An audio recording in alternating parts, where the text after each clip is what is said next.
Hello guys and welcome back to my channel! Kung bago ka pa lang sa channel ko ay mag-subscribe ka na at i-click mo ang notification bell para maging updated ka sa mga videos ko. For today, this is not going to be a makeup tutorial because mag-unbox tayo! Ano ang i-unbox natin ay ang aking mini sewing machine na kadadating lang niya ngayon.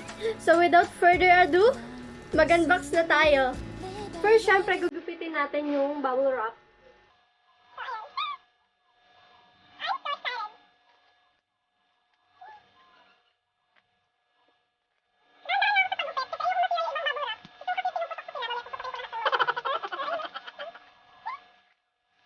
Ito yung first time na mag-unbox, ha? Kaya excited ako.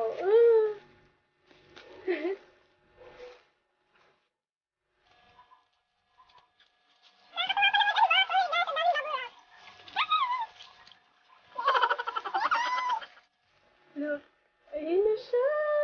Nagpapakita na.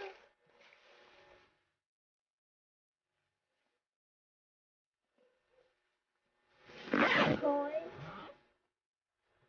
Ayan! Yay!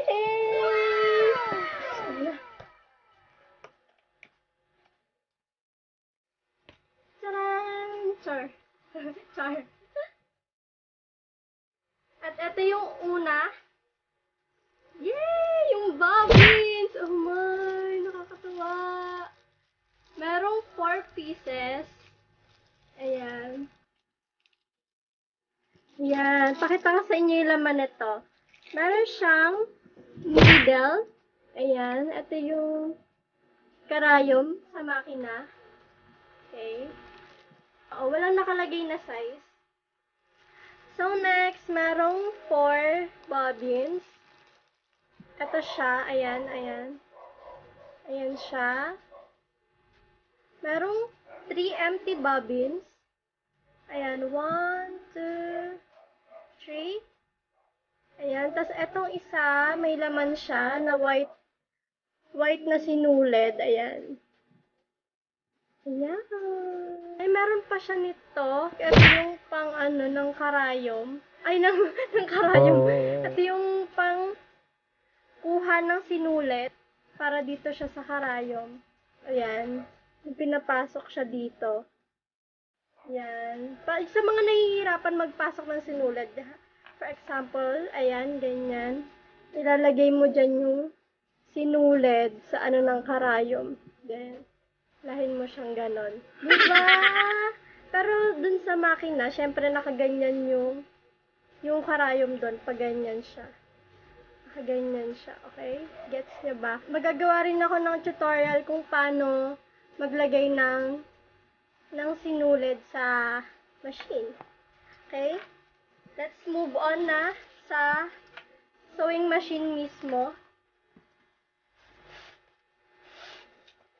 Yay! Ayun na siya. Oh my gosh, dahan-dahan. Wait.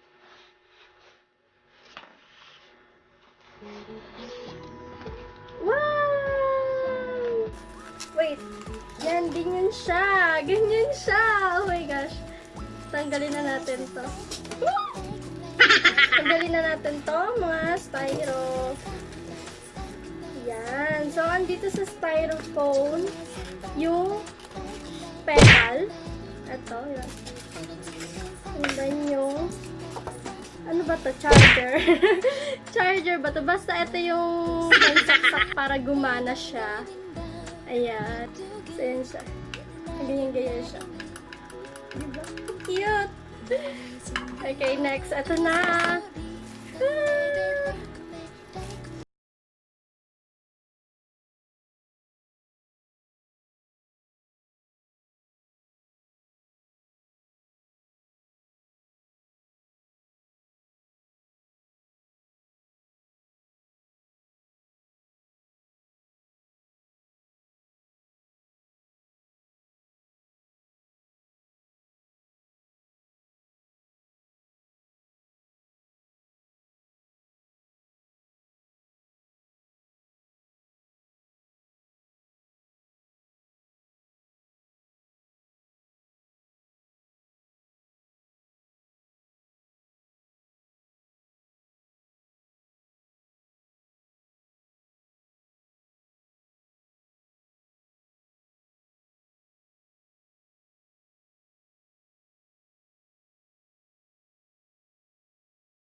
na siya.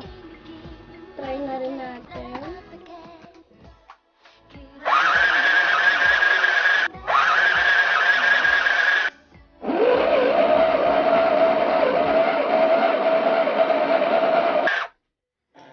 Nagulat ako. So, ayan, ganyan siya.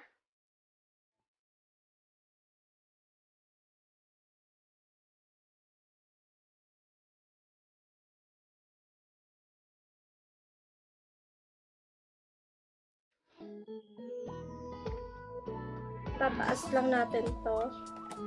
Meron pa pala akong di napapakita sa inyo. Itong baba na to. Okay. Hilahin lang natin siya.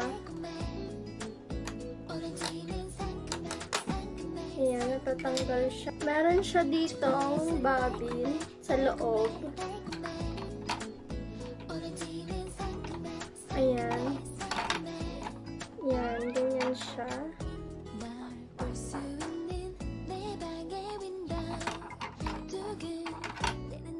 So, yun lang guys. Kung nag-enjoy ka sa ating unboxing ng mini sewing machine, give it a thumbs up and share. At mag-subscribe na rin kayo para sa iba pang video na ipapakita ko. Gamit ito, gagawa ako ng mga thrift flip, ganyan, tutorials. At, by the way, nabili ko lang siya. Only 299 pesos sa Lazada. Very affordable. At, napaka-comfy niya gamitin. Maliit lang siya, pero ang daming pwedeng magawa. At, ayun lang guys.